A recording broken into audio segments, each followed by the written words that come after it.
Rev up your engines.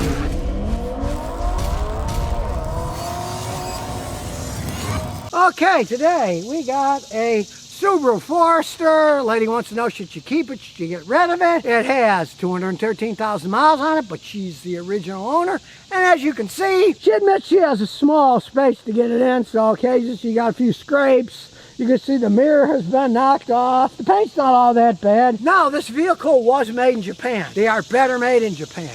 All those years, this is 2010, 213,000 miles, original engine, original transmission. For the first time she had the AC worked on it, just needed a hose, one of the rubber hoses blew. So, maintenance-wise, gotta say, this thing has saved her a bunch of money. Now, it snows a lot where she lives, so the all-wheel drive system has never let her down. She said she can't even get out of her driveway.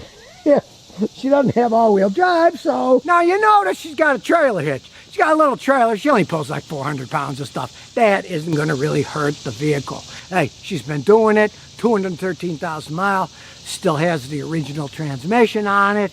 Hey, but one thing you got to realize about these, and that's under the hood. And the hood props still work. Amazing. It said as they age, these engines will burn some oil. This one now burns about a quarter every 1,200 miles or so. Now, in this case, it's no big deal for her because, as you can see down here, she lives in Ohio. So it doesn't get emission tested. Now, 5 years ago, she replaced the catalytic converter. Now, it's got the P0420 inefficient catalytic converter code, but it runs perfectly fine. Now, she's in Ohio, so who cares? She can drive it. Again, it's worn out again after 5 years, but it still runs fine. Gotta realize this, if you live in an emission state where they do emissions testing, you don't want to buy one of these when they're old because they burn oil, clogs up the catalytic converter.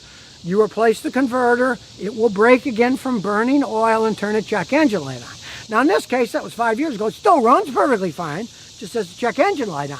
But you have to pass emissions. And if you put a brand new cat on and don't rebuild the engine, in a year or two or even less, check engine light will come on, do the P0420, and you're back at square one. You spend a bunch of money on a cat, then you have to buy another one, because the only way to fix that is by rebuilding the engine or replacing the engine. Now, in the case of these engines, what happens is the oil control rings wear out. It still gets good gas mileage, it runs fine because the piston compression rings are fine, but the oil rings are worn, so little bits of oil get inside the combustion chamber and then burn. Now, if you look at the statistics, more and more states are getting rid of these emissions testing because everybody knows it's a giant ripoff, and people vote the politicians out that are putting it in and get people that say, oh, hey, everybody's getting ripped off.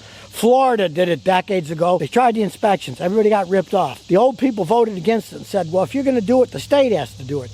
The state of Florida did it for 1 year. They lost so much money. They said, now, we don't do any inspections for emissions, and it's been that way for decades. Now, being in 2010, this is a small SUV for most Americans. They're a little bit bigger now. They make everything bigger. All the space she needs.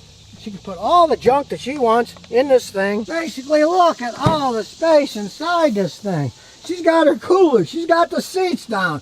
I know she has dogs because I can smell the dog hair. So let's start delving a little further. There we go, all module scan. And here we go. Subaru 2010 Forester, 2.5 liter, yes. And while it's doing its thing, still in good shape, no cracks. She's got seat covers, so dogs and stuff, you're gonna have problems with it. She's got big old sunroof on it. Let's check, see if the AC still works. It's getting hot here.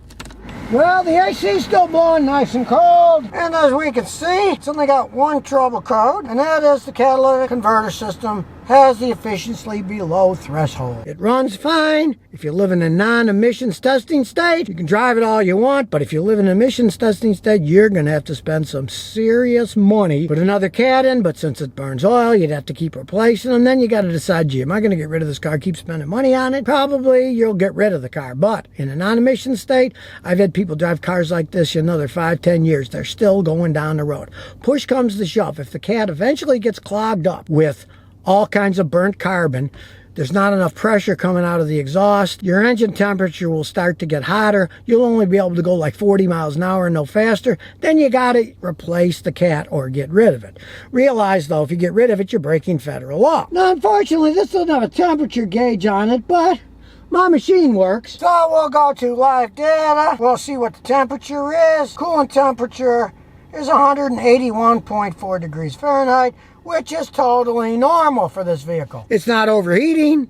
If it was overheating, that'd mean the catalytic converters were clogged and won't run right. So you don't have to worry about that now. If it was overheating and there wasn't anything else wrong with the car, like a head gasket or water pump or something, that would mean that the catalytic converter is so clogged, the exhaust gas can't make it out the back. It makes the engine run hotter. But it doesn't do that. So it's totally safe to drive. Now, considering that this vehicle has 214,809 miles on it, and that the air fuel correction is 0%, meaning it's running perfectly, you gotta say this baby is running great. Let's take it for a road test. Look, we got Tinkerbell flying with us. Now there's no backup camera, so we gotta look behind us. Now all the mileage this thing has on it, man alive, does it idle smooth?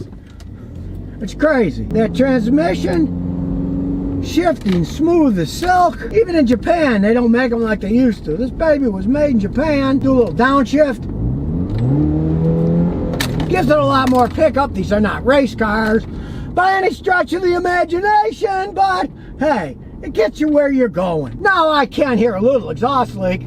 Hear it? No big deal. That's probably one of the reasons it's an inefficient catalytic converter. You get an air leak, they'll do stuff like that. And she's got ice water that's rattling around. That's not the car. There's our little junkyard. Tuesday, so it's closed, but this is a great car. You can put all your garbage in the back, take it where you're going. We'll take it for a little spin out here.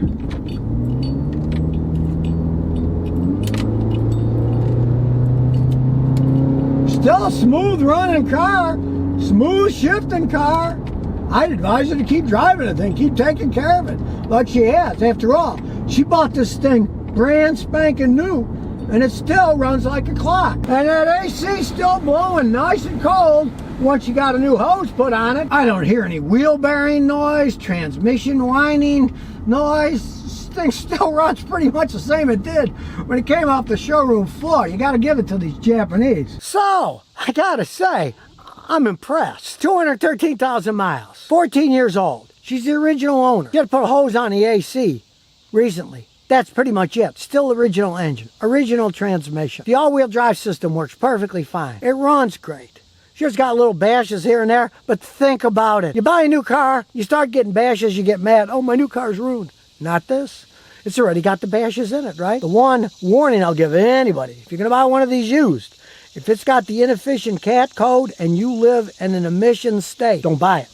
Because she replaced the CAT years ago. Now it's gone bad again because it burned some oil. You're in an emission state. You'll keep paying and buying and paying and buying. And the only way to truly fix it is to rebuild the engine, which is way more than what the car's worth. So, pretty good car for the 23 grand she paid for it all those years ago. An excellent vehicle, still going down the road.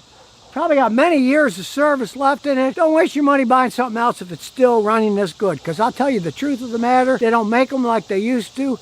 I don't like the Subaru CVTs that all the new ones have. They're just making them cheaper as time goes on. But back in this day, 2010, they were building them pretty good in Japan. To last this long, still be going down the road with very little things done other than oil changes and new tires as they wore out.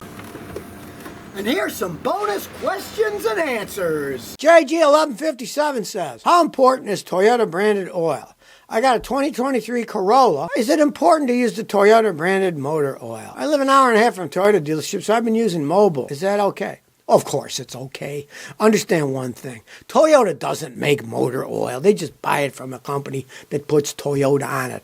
Mobil 1016 is an excellent oil. There's plenty of excellent oils out there. I like Castrol. You can use Valvoline. Any of the good companies.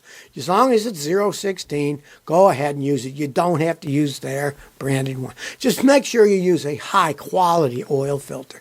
The cheap ones are only good for 3,000 miles. I advise changing the oil every 5 with synthetic oil. Toyota says 10 on some of them. I think that's stupid. You don't want the cheap $2.99 oil filter. They're only good for 3,000. The premium oil filters, they're good for 10,000 miles. Although I change them at 5, I don't care. I'm not going to ruin an engine over a few bucks. And if you go to the auto parts stores and they want 15, 18 bucks for the high expensive ones, do like I do. Go on Amazon. Buy them on Amazon. They're the same filters and they're half the price. So if you never want to miss another one of my new car repair videos, remember to ring that bell.